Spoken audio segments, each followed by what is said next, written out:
All right, so let's move on to season 3 of Master of None. This is called, well, the official title is Master of None Presents Moments in Love. So, Ricardo, Right. you didn't see this one, but No. you could, if you don't mind, kick things off with, well, I'll kind of start and you could lead in and then I'll jump into what this season is about. Yeah, we pretty much praised Master of None from the moment it dropped back in when was it by 2017. Right. For me it was just seeing millennials who kind of look and act like I do. Well, although they live in New York and they have more money than me, right? So it's an insecure scenario, right? Just Yeah. people my age, but they live in better lives than me, right? But I really love how it's just like, well, Aziz Ansari who create the series, and it's not just about him, just being this Indian actor trying to get by, but also him, with the ups and downs and of love. I mean, just trying to maintain a relationship, right? And just all the stuff that takes place there. This was my official introduction to Lena Waite, who is, well, co-creator of the show. She also acts in it as well. I mean, I love, like, especially like in the second season, the episode Thanksgiving, which mirrors well, real life incident where she came out as gay to her mom, right? In this case, in that Right. episode, it was played by McGill Angela Bassett, right? But yeah, it Right. was just these real to life, these down to earth characters, just navigating life, right? And especially like in the second season, what I really particularly love what it did was harken back to classic films of the '60s, right? Especially with like Italian, not so much Italian neorealism, but French New Wave stuff. You know what I mean? French That New kind of Right. vibe. Right. Yeah. Yeah. So I just love that. They were film nerdy enough to just drop these little gems. Like, you know what? Yeah, we're gonna harken back to this, right? The second season was Aziz's character in Italy, so we're gonna have Yeah. the episode being black and white, and it's just those things. Like, what I mean, it's just like just that worship of famous directors like Federico Fellini and stuff like that. Now, so film nerds like us will appreciate that, but other people can just watch it and be like, oh, this show actually like special, man, actually real special. But yeah, I dug the hell out of both seasons. I didn't think we were gonna. Well, I kind of gave up actually on the the possibility of a third season, and then a trailer dropped like a few months ago that we getting this third season, but it feels like a spin-off, but well, it kind of is. But it's centered actually on, well, Lena Waithe's character alone. Well, Right. actually, her and her new girlfriend, basically, or I should say wife, right? Right. So yeah, that kind of threw me off, but I was like, all right, well, cool, third season. Let's see what we get with it, right? But before I get to that, though, Ricardo, your quick thoughts on this massive Nanny show? Oh no, yeah, yeah. We yeah, you kind of mentioned it. It's just our generation of stuff, how the millennial perspective and struggle, how to think about being just a relatively new adult in the time of in the 21st century, and what it is to be a kind of halfway point, especially us older millennials. There's this whole nonsense. You ever see a couple articles recently, geriatric millennials? It's so dumb. And is anybody between 35 and 40, where we really have a working memory of the past, but none of the future. And we halfway point now. Whatever. Um, as I say, it's the the aspects of just being conscientious of yourself, anxiety, possible depression, but just how to think about the world and really become conscious of all the systems and powers of the world as it is. So yeah, that's it. Right. Well, I made a mistake there. Actually, the first season aired in 2015. So, yeah, it's been a Okay, while, right. and the second season was 2017. So yeah, we literally had to wait 4 years now, for this third season here. And what it is, right? So basically, the episode run number of episodes basically is cut completely in half, Dread. So Right. in this case, we actually get 5 episodes, right? So if you're planning binging it, which you should, and which I did actually a few hours before talking about this here, because it actually came out today, the time it's recording here, right? It should take you about 3 hours roughly, right? Right, right.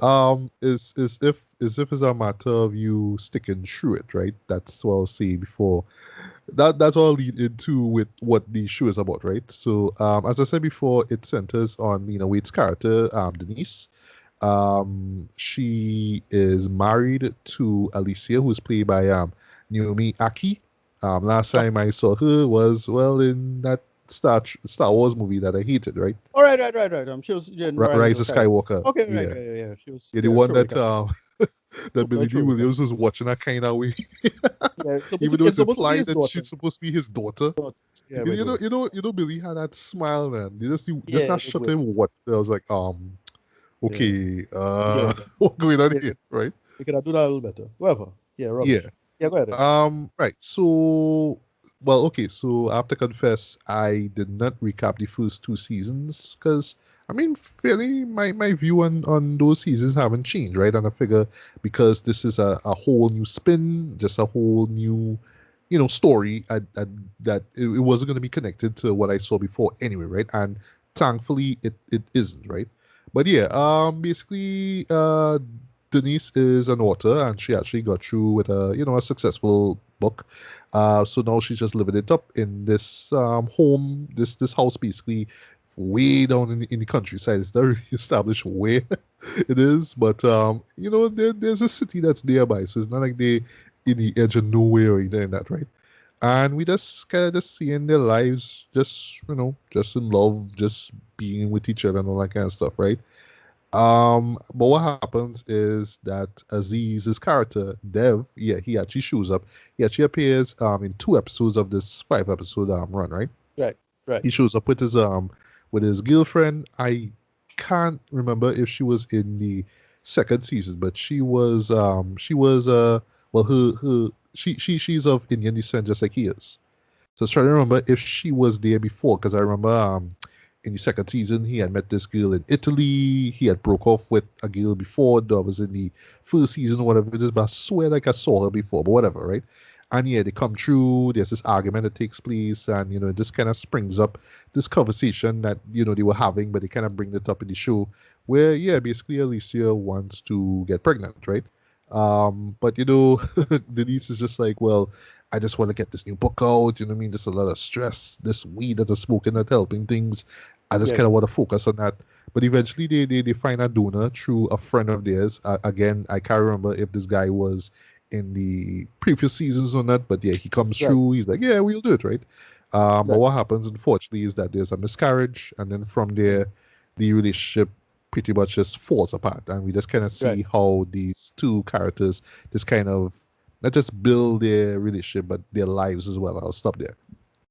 So for me this, well, yeah, just off the bat, just from what I saw with the trailer, just for the presentation alone, this is a totally different beast from what we saw here.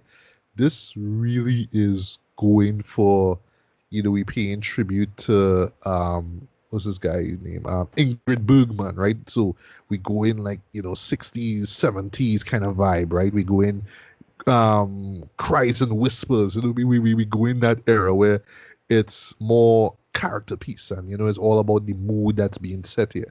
It's not really about anything else. It's just about the characters and how they deal with stuff, right?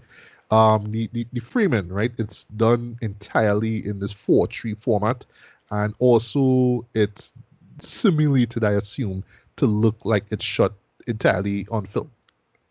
I honestly doubt that they actually got film cameras to do this, because I saw in the end right. credits effects, blah blah blah. So I assume that, Yeah, well, I mean, I know they do more than just drop a filter. Like they didn't do that; they didn't right, just right. drop a filter, but you could tell they really went to the way to make it look like it's film. Like you could see the green in each and every shot, right?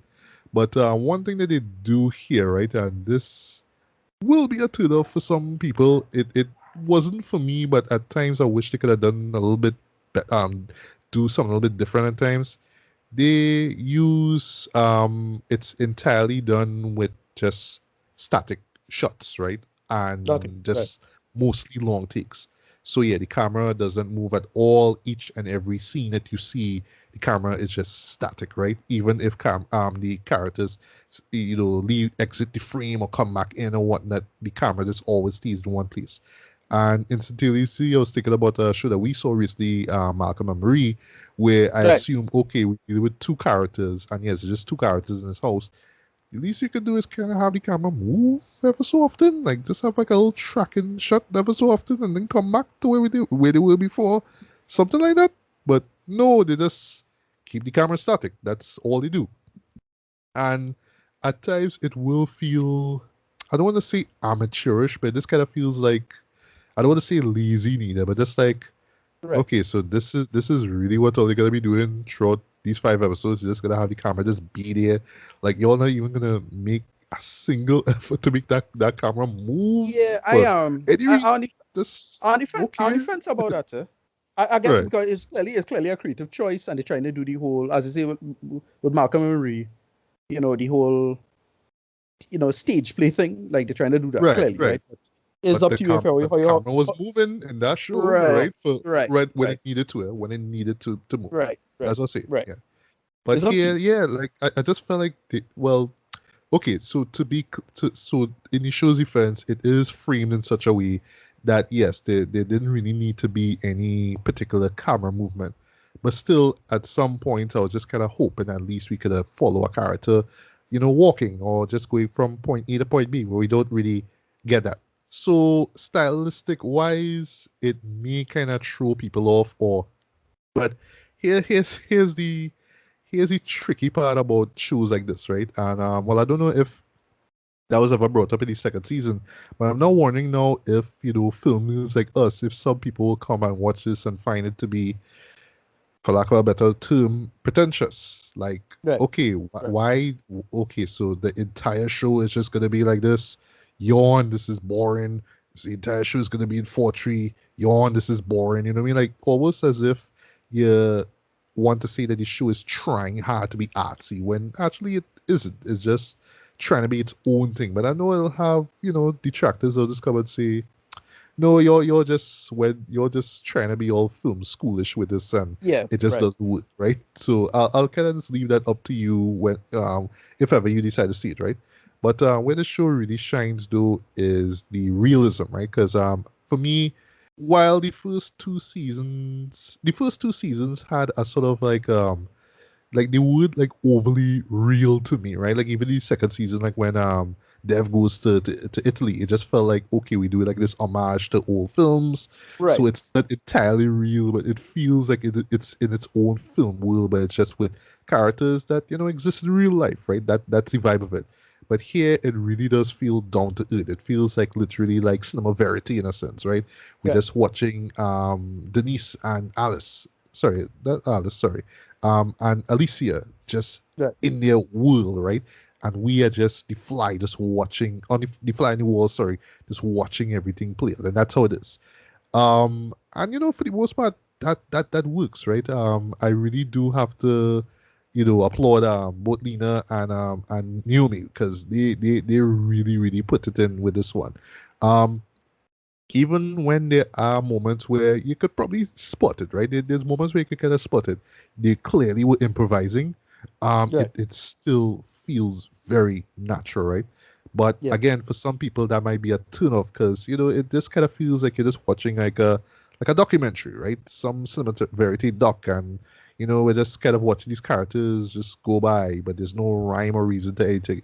I think there is one, and there is an actual narrative that takes place over these 5 episodes.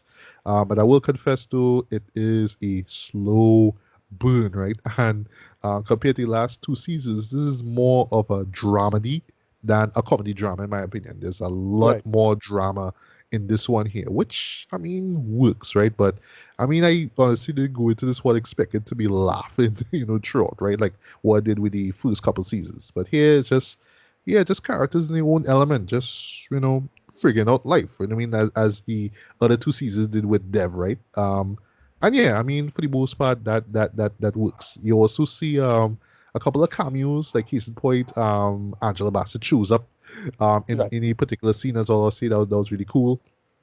And where the characters go, that's all you see. Felt plausible. It felt really real, and it's not saying that this is going to be true for any same sex couple, but it's just the reality of things. You know what I mean? At the end of the day, Right. it's Right. about emotion and love and commitment and all that kind of stuff. And Right. sometimes it just doesn't play out the way you expect, right? But it's just how you Right. deal with it and move on. So that to me is the heart of the show. Other than that, though, I mean, well, it is directed by Aziz as well.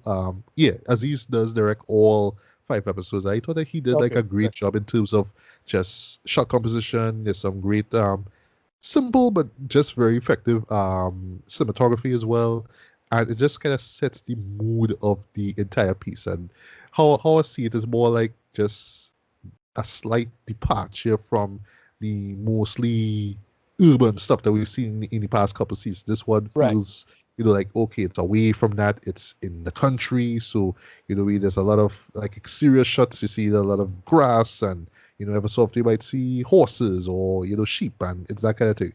But they will always go back to the city as well too, but it doesn't look the way how it did in the previous seasons where there was a lot of life and energy to it. This one feels even right down to the cinematography and the color correction used. It feels a little washed out, actually, which I Right. feel is intentional as well. Just a little dry, you know what I mean? Just intentionally. Just, okay, we're just stripping all the, as much of the humor out of it, and we're just going to show things as raw and real as possible. So, yeah, for the most part, that works. But inclusive, before I get to rate it here, though, I will understand if some massive non-fans probably wouldn't dig the season, and Right. I mean, like for me, I watched it. I was like, yeah, this is cool. I mean, points for them actually, because I was wondering why exactly they dropped it on a Sunday as opposed to say like a Friday or Tuesday or something like that.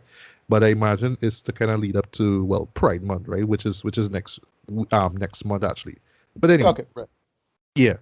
But this feels like, see, again, I don't want to say it's a spin-off of Massive None, even though technically it is.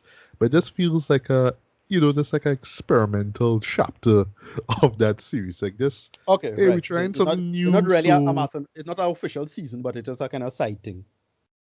exactly, yeah, yeah, it Right. is Right. that. Yes, Dev shows up, and yes, there are slight allusions to what happened before, but really and truly, you don't even have to remember what happened in the past season to get this one. It feels like its own thing, right? And you have to respect that. And then also too, because well, I mean, I mean, I would actually think that the reason behind having things feel stripped down and just plain is probably because of COVID. Right. Yeah. Maybe that's the reason why, like just like a Yeah. Malcolm and Marie, yeah, to kind of keep Right. things a little bit more, a little Right. bit more simple. You know what I mean? Just Yeah. go I in, go out, simple, boom, that's it. I remember he got into some trouble. It was a kind of controversy. But he got sorry, Aziz Oh, Ansari got into Aziz, it was trouble. something with Yeah. some girl who accused him Yeah, of it was real something, stupid. right? It was Yeah, ultimately like like I pretty think he dumb. sees something and she read it as like just Right. It's our take, yeah, whatever. objective or whatever it is. Yeah, Right. I get yeah, any details, but the point is, it was kind of a non-triple. And I really thought, personally, I kind of thought his career was over because everybody was kind of super paranoid about the whole cancel culture stuff, and like now people can have a clearer head of what's going on with that. At the time, I was like, wait, boy, any man in trouble kind of bullshit. It's not true. But I really thought his career was hurt by this. hmm Because he wasn't hearing about him or anything like that. So I was thinking, wait, boy, the show get cancelled, the show going on.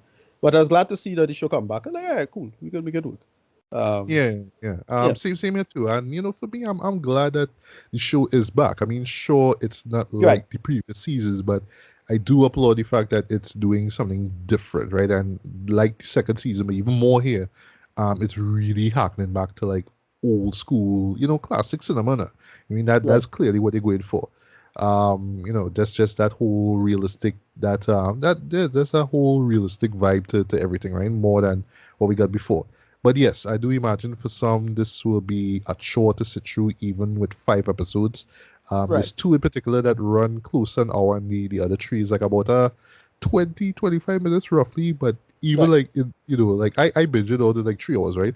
But I still right, know for some people they'll just kind of be bored by this. They'll just be like, okay, well, it's just these static shots. It's just characters talking. It's just character A trying to do this. But where's the comedy? Why should we care about this, right? right, But if you look at it as just, oh, this is just a side story, right? You know what I mean? In this world called Massive None, you'll appreciate it. You'll appreciate it. And right, there's a lot of heart that's put into it, a lot of emotion, a lot of care put into it as well. And where the story goes and ends basically, I was satisfied for the most part with it, and well, I don't know if we're gonna get any more experimental seasons from Mass of None, but if the idea is that, well, Aziz probably don't wanna, be on screen, be for a whole season for reasons, maybe, then I don't know. I guess explore more characters and see what great stories you get out of it. So yeah, rating wise, I get this like a decent 3.5 out of 5, man. It's good. It's good.